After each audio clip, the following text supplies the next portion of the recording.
Mythe, mythomane, mythique, mythologie, tous ces mots appartiennent à la même famille. Ils ont en effet le même radical. Mais savez-vous ce qu'ils signifient? Allez, on va décortiquer tout ça. Le mythe, c'est pas forcément évident de bien comprendre ce que c'est et surtout de ne pas le confondre avec autre chose. Stanisław Jerzylek, un écrivain polonais, a dit « Les mythes sont des commérages qui ont vieilli ». On compare souvent mythes et légendes. Et ce n'est pas tout à fait faux, car dans les deux cas, ce sont des histoires inventées qui mettent en scène des personnages souvent imaginaires, parfois dotés de super pouvoirs, de vrais héros ou héroïnes. Le mythe est un récit sacré qui peut expliquer de façon non scientifique la création du monde, celle des êtres humains, des animaux, de la terre, l'origine de la connaissance. Les événements ont lieu dans un temps étranger à l'histoire, au commencement du monde. Une de mes histoires préférées est celle des continents perdus. Plusieurs cultures expliquent qu'il y a des milliers d'années existaient 3 continents sur Terre. Mu dans l'océan Pacifique, l'Atlantide dans l'océan Atlantique et Lémuria dans l'océan Indien.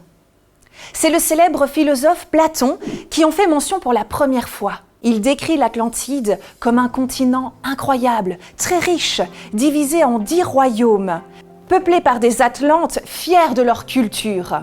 À l'instar de Mu, le continent est également très développé d'un point de vue technologique. Il a malheureusement été détruit en un jour et une nuit par des tremblements de terre, des éruptions volcaniques et un gigantesque raz-de-marée qui a englouti le continent il y a 12 000 ans. Comme son nom l'indique, aujourd'hui le continent serait caché quelque part dans l'Atlantique. On a tous un pote un peu mythomane, non? Vous voyez celui qui raconte toujours des histoires hallucinantes et qui en plus a vraiment l'air d'y croire. Le mot est d'origine grecque et est formé de mythos, récits, fables, légendes, et manie. Il a été utilisé pour la première fois en 1905 par le psychiatre Ernest Dupré. Le ou la mythomane désigne une personne qui a la manie pathologique de l'invention mensongère. Un menteur en d'autres termes. Le mot mythique est un adjectif qui a plusieurs sens. Dans son premier sens, il fait référence à la notion de mythe dont je viens de vous parler. Chimérique, légendaire, allégorique, fabuleux, symbolique sont ses synonymes. Dans son sens familier, le mot mythique désigne quelque chose ou quelqu'un de célèbre, qui fait rêver. Par exemple, Edward et Bella dans Twilight, un couple mythique du cinéma.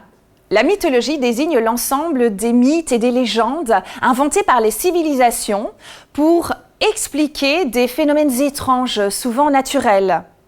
Par exemple, dans la mythologie grecque, on dit que quand le ciel est orageux, c'est parce que Zeus, le roi des dieux, est en colère.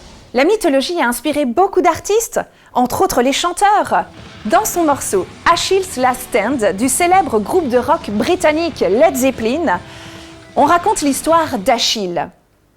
Il a été submergé par sa mère Thétis dans la rivière Styx afin de le rendre immortel. Mais comme elle le tenait par le talon, c'est la seule partie de son corps qui n'a pas été exposée à l'immortalité. C'est donc devenu son point faible. Il est d'ailleurs mort d'une flèche dans son talon lors de la guerre de Troie. Et Pythagore, vous connaissez? Je vais laisser le mythique Eddie vous parler de lui.